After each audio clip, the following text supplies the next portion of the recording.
التعيين لطاقم التحكيم هو شيء مسبق أثار الجدل قبل مدة، مخاوف كثيرة. طاقم تحكيم أرجنتيني لمواجهة المغرب وفرنسا. كابتن فتحي، عندي سؤال واحد وصريح. إثارة الجدل بدأت من جانبين في هذه المباراة. الحكم هذا يدير هذا اللقاء، وأول مرة في تاريخ المواجهات الإقصائية في كأس العالم طاقم التحكيم كامل من دولة واحدة وهي دولة الأرجنتين. ثاني شيء، الأرجنتينيين يثار حولهم الشكوك حول صناعة ما يمكن مساعدة منتخب بلادهم للحصول على اللقب. كل هذا يبقى بين نظرية المؤامرة وبين كفاءة الحكم فاكوندو تيلو. شوف، أنا مش معك الأبعد.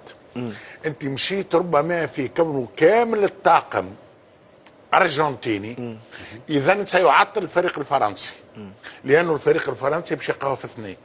أنا مش معك أكثر، مش هذا. من أدار مقابلة مصر والأرجنتين؟ طاقم تحكيم فرنسي، وكانت تهم بكونه سيعطل الفريق الأرجنتيني، ولكن في النهاية ما عطلش الفريق كأنهم الأرجنتيني. يرسمون مشهد في النهاية تقسم.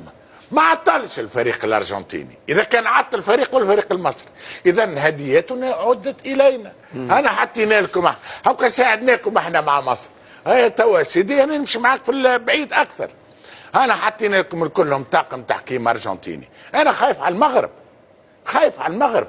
وقت اللي تحط لي 5 من نفس البلد، نفس الطاقم التحكيمي، خاف عليه، لانه ما فماش نظره اخرى. واذا كان فما تعليمات تمشي في اتجاه واحد، انا خاف على المغرب، لاني انا ما ننساش 2022، ما ننساش النصف النهائي نتاع فرنسا والمغرب.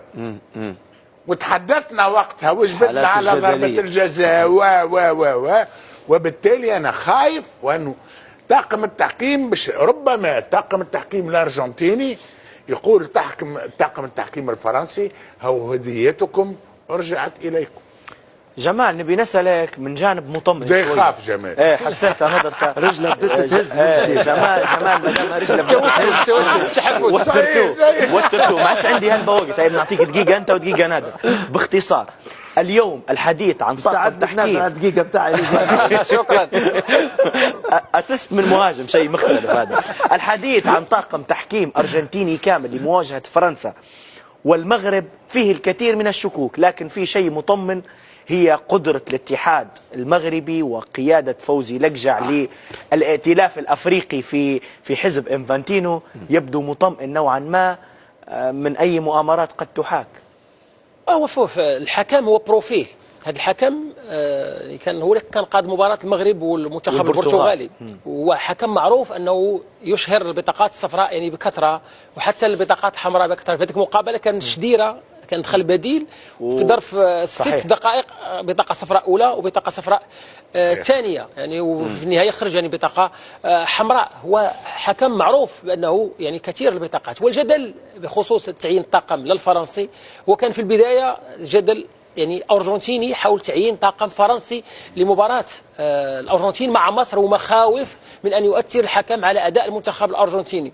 فبعد ذلك، بعد الاحتجاجات، تردى بيير كولينا رئيس لجنة الحكام يعني في الاتحاد الدولي بتعيين طاقم تحكيمي أرجنتيني لقيادة مباراة المغرب وفرنسا. فبالتالي كولينا يريد أن يوجه رسالة، وأنه يحمي الحكام، وأنه الحكام هنا لا يتأثرون بما يتأثر به المشجع أو بما يتأثر به الإعلام. هذه هي الرسالة. بالتالي لا يمكن يعني أن نصدر حكم مسبق على كيف سيكون أداء يعني الحكم. اللقطات والمشاهد هي التي يمكن أن تعطينا تقييم. أنا أعطيتك سؤال اليوم باش غدوة كان صارت حاجة ما تقوليش شنو يكلموه بالتليفون، نقول لك راهو حضرناك من أمس. إن شاء الله إن شاء الله المنتخب الوطني المغربي يكون مركز يعني في هذه المقابلة، ويصل إلى الشباك ويقدم واحدة من أفضل مبارياته، ولنا ثقة كاملة في المنتخب الوطني ومدربي محمد وهبي.